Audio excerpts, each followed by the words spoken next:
Hey everybody, it's Professor Start here, checking in our first kind of more normal video check-in. If you've watched my welcome video, which is just below this one in our announcements area here in our English 1102 course. So the term is officially started. It's Tuesday, May 28th. Our 5 weeks go super quick. So I think I mentioned that multiple times and places in our course, but you'll experience that for yourself. So a quick little sort of re-walkthrough or reintroduction to the course just to make sure everyone is set. A couple of reminders about stuff going on, and then we'll jump into the content part. I'll try to keep this relatively short, but I can't make too many promises in that front. Again, one of the things I've mentioned, I think in the welcome video and maybe other places too, is just the sheer number of hours you'd be in class if this were a fully face-to-face class. So again, a 20-minute video, I know that's longer than most people would prefer, but it's just kind of like, it's peanuts compared to the hours in class that you'd be if this were face-to-face. So bear with me a little bit. So again, our announcements will always have these little videos. They're clearly unscripted, nothing really official or formal here. It's not like a lecture. They're mostly going to be the screen capture where we can see pieces of our course, and it makes it a little bit easier to walk through certain things. So our menu will change a little bit as we go. I'll shuffle things down as we get past like what I think is orientation time, our first day really. Day or two, people getting your Google account, assuming you don't have one already. You can just use a personal Gmail account or a Google credential. We're going to use a whole bunch of different Google tools throughout the term, so it's really important that you get that set up right away. And again, if you have one, that's fine. You can just totally ignore that. It's important to do the orientation part, a little bit of a calmer walkthrough of our class, in addition to some good tips for just being successful online, not even in this class, but just kind of generally. And then some reminders about time management and that kind of thing. There's also a quiz built in there. It's really low points out of the full 1,000 for our class, but it is a really good indicator for me. If I see that you haven't done that quiz, it's kind of like an early warning a little bit about how kind of plugged in or careful people are being about working through the material, seeing the assignment, doing the assignment, etc., etc. Again, kind of investing that time to be successful. So you want to get into the orientation, watch that video, look through that material, do the little quiz. The quiz itself is not super hard and won't take you that long. But it's important to do it. It's important for me to see that you've done it, right, so I can understand or get a sense that you're plugged in. Getting your Google account, just setting things up for some of the tools that we'll be using. You can jump into the syllabus, but it's pretty, plain Jane stuff. Course description, our course objectives, which we'll be using and returning to in a really explicit way throughout the term. So they're bundled together here just for convenience on the syllabus, but we'll be talking about each piece of these as we go. And then some basic stuff about Blackboard. Obviously you're here watching this, so you've done that successfully. If you need some IT help or technical help, you can always reach out to me, but again, there's some other options here as well that are really good. Having issues with Blackboard or a sign-in, login kind of an issue, that sort of thing. And then there's some policy stuff, but pretty much everything that you need to work effectively in our course is in Blackboard itself. It's not, excerpted into a separate syllabus. So the main places that you're going to want to get used to coming, you'll land on our announcements page, watch whatever new video material is here, and yes, I expect you to watch all of them and in their entirety. I know they're not the most extraordinary things, but 20 minutes of your day is not that bad, again, relative to the hours and hours that you'd be in this class face-to-face. And then it's really the units and the due dates. Maybe the Google Doc how-tos if some of that is new to you, but even within each unit that we do, there's a lot of kind of like step-by-step walkthroughs and screenshots to know what button to look for and what thing to click and all that sort of stuff. Again, a lot of it just depends on making sure that you budget the time so you're not racing through and trying to read as fast as possible and kind of skipping to the thing that you've got to do. You'll find most of, or I hope you'll find most of the technical how-tos sort of like embedded in our class already. So again, our due dates, this is kind of where I'll always check us in to make sure we're on track. Keeping in mind that we have sort of a split due date system because most, if not all of our units have like a reply component. So anytime we see a first due date, so just a couple days away, this Thursday, I've tried to keep them fairly regular. There's one that's a bit different just because of what we're doing a little bit further on, but mostly that Thursday. And then by the end of the day, you're responsible for any reply components that are built in to an assignment or to a course through or into a unit in that entire unit. So again, we'll look at Unit 1 and kind of get a sense of how this will work. So really, this is the one to focus on. All your main work is due by that due date. All the main work that's assigned in whatever unit we're talking about, like Unit 1, and then no later than end of the day on that Friday, any reply components. So that doesn't mean that you couldn't, finish things up before this date, maybe, and start with the replies. If there's other people who've posted work and there's stuff to reply to, you could be totally done with all this by that Thursday or even say Wednesday, depending on how quickly you're working. And I don't want to overemphasize working like too quickly, but working efficiently, time on task. And what you'll probably find, and I'll reiterate this as we get a little bit deeper into the course, is that you may be, say, done with some Thursday work, for example. Maybe you haven't completed replies necessarily, so we're in maybe this Friday, and you're already maybe looking ahead, so there might be a little bit of overlap between what you're doing here and kind of jumping into that next unit. Again, you'll hopefully get used to the due date structure and the sort of rhythm of the thing and figure out a way to make it work for your particular schedule as we get deeper into the course. In 5 weeks, though, we don't have a ton of time to get oriented and get into that rhythm, so it's really important that you sort of understand things within pretty much like day 1 and 2 as we get underway. So due dates then, we're looking at Thursday, May 30th for all the main work in Unit 1, and then any reply components by the end of the day on that Friday. So, Unit 1. We'll introduce ourselves a little bit, and then we'll do some basic concept stuff, laying some of the foundation for our English 1102 class. So just setup-wise, my screen capture is not that great here, but you can kind of get an idea. There'll often be the tool that we use most in Blackboard is the discussion board tool, and you can tell by this little pen and paper icon. Notice that this link is clickable. It's not the most obvious thing, I think, in Blackboard, unless you know that it's there already, which is kind of silly. Obviously, once you know it, it's easy to find, but notice that to access the discussion board, you can find that link. There's a little bit of text just built into Blackboard, kind of telling you what I just told you. And then the assignment itself is embedded as a Google Doc, so making sure that you scroll in that internal bar, and this is again where you can find what am I supposed to do, what things do I look for, like screenshot-wise to set things up, titling your site, your page, making sure you click publish. Again, I'm not going to like read all of this right now, but hopefully it's all kind of laid out there where as long as you take your time, if things are a bit confusing, go back and reread for yourself.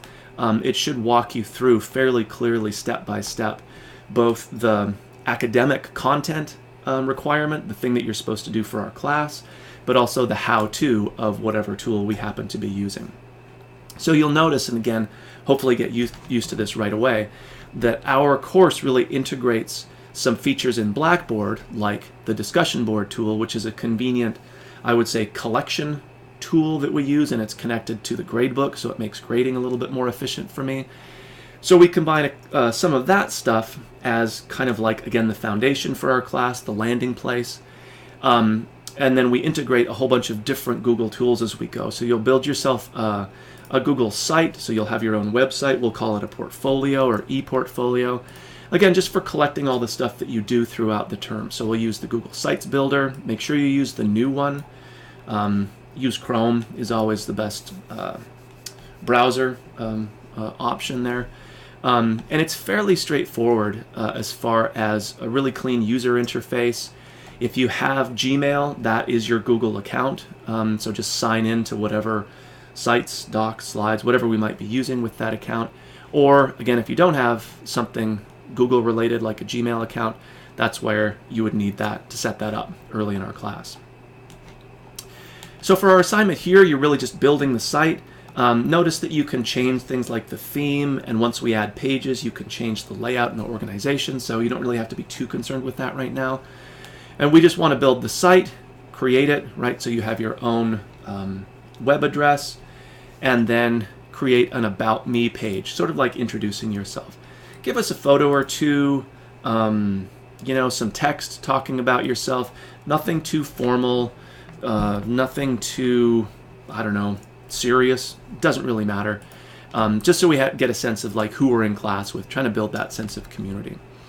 So again, walkthroughs for how to do this, where to go, what to click, things that you'll need to look for to fill in or to click again, and the basic editing mechanism within Google Sites is this little radial that you can double click. So the nice thing about Sites is that it integrates really, really seamlessly with other Google tools, not surprisingly, right? So as we go through and build out docs for ourselves, or maybe we build a slide deck, I'm not sure what all we might encounter here. Some of those choices will be up to you. It's always easy to like go back to the portfolio, build them into the portfolio, and then we kind of, once we're done with all that stuff, there'll almost always be like a reply component. So you've built your website, you built your About Me page, it has some text, picture, you've talked about yourself a little bit, jump into the Blackboard discussion board, right? Post the URL to your site so that other people can visit it. So your post in the discussion board is just going to be a link. It doesn't need to be anything beyond that. Obviously, the work that you've done is in the portfolio itself. So I would go into the discussion board, I might click your link and visit your site, I'd read your About Me page, see the picture, oh, you went to the same school, or I had a family member do that, or oh, my brother's a dentist, or whatever the case might be. And then I'm going to use, scrolling down here, the Blackboard discussion tool to do my replies to your page. There's no like comment or reply feature built into Google Sites, so that's why we kind of have to join the Sites part of it, our portfolio, with the discussion board tool here in Blackboard, sort of marrying those two together. It can feel a little laborious at the front end, but once you get used to it, you know, it becomes habit almost. I'm going to invite you to look at those grading guidelines when it comes to things like discussion board posts, like content for your About Me page or replies, especially things that aren't like testing your knowledge of content in the course. It's really more about, is there evidence of time on task on your part? Is there evidence of investment of energy, of effort, of time? So if your reply is just like a, hey, I like that too, or hey, how's it going? Good luck, right? That's not going to cut it. And it's not really rocket science. Like, we can all, I think, legitimately see a really good reply versus kind of a mediocre one versus one that is just rushed and isn't that good at all. So a really good one, and you'll find this in kind of reiterated here, is one that, you know, is developed. It shows that you've really invested some time in reading someone's About Me page, and maybe you have a few more things to say, or some advice about a school or a career path or a shared interest or whatever it happens to be, right? It's not just one or two sentences, getting it done as quickly as possible. So that's our first main thing to do. And again, keep in mind that dual due date system. Your About Me page in the portfolio is set up by due date 1, and then the reply component would happen by or before due date number 2 for Unit 1. But notice that there's more to do in this particular unit. It's kind of the nature of the 5-week class. So there's some readings to do. The other thing that I would say, just to back up here, is anytime you jump into a unit, because we know that there's going to be a lot per unit, is to kind of scroll through the whole thing, right? So you have a sense of, all right, what's on my plate holistically for this unit, for this due date system, or due date, set of due dates, I should say. Don't just start here and start reading and going, and then discover, oh my God, there's all this other stuff I've got to do too. Partly, you'll find that maybe you're halfway through your About Me page, you want to give it a break and come back to it. So in the meantime, you can do some of the reading, for example. You can jump into the next assignment. So you don't have to do these things necessarily in exact sequential order, fully complete one before jumping into the next thing. So it's good to have that big picture before getting into the weeds. Pardon me. Okay, so a couple of key concepts, and I'll come back to these in a later video. I won't really cover them now. They'll emerge in theory a little bit here in this unit, but we'll be putting them into practice throughout our course, so it's not like if I don't explain them now, you'll be in trouble. There's some pretty good explanations that we'll just read through via Wikipedia here, accessible articles, well-sourced, so I'm going to say a good scholarly, useful source for our purposes here. Rhetorical situation, modes of persuasion. You might have run into this before, the idea of ethos, logos, and pathos. If that's new to you, that's totally cool. We'll cover it as part of our course. A discourse community is sort of related to rhetorical situation. So we'll jump into the kind of the academic or the theoretical side of it here, really just beginning our thinking about these concepts. And then we're going to use a shared slide deck here, a Google Slides. So what you'll see here is the slide deck itself, and I don't know if anyone might have jumped in already. Okay, so Erin is the first one I'm running into. Looks good, right? We're not finished yet, but that's okay. She can always come back. And then the instructions are here. They're also duplicated up here. To get to the slide deck so you can actually edit it and do your work in there, that's where you'll follow this link. And again, I'm going to suggest that you sign in, and just to be on the safe side like Erin has done, don't forget to add your name so that when I grade these things, I look at the slide deck. If she doesn't have her name here, then I don't know who's done that work necessarily. So it's like basically mandatory to put your name there, otherwise I can't assign a grade to it. Okay, so this assignment then has you kind of beginning to put into practice some of the theory that we're talking about here. We're going to use our terms discourse community, rhetorical situation. You're going to provide your own, what we'll call working definitions, so not some grand theory necessarily, but sort of like how you understand these terms. So it's really important that you don't just try to reiterate what's in these readings or just try to rephrase something that you've Googled.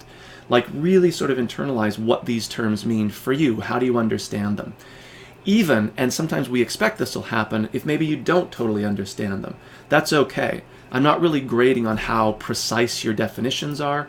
I'm really more interested in that effort of you kind of coming to terms with this vocabulary, with these concepts, because they will sort of evolve a little bit for you as we apply them consistently throughout our class. So the fact is they'll probably change a little bit or develop or deepen, we might say, as we go through our class, right? So working definition, in your own words, really what they mean to you.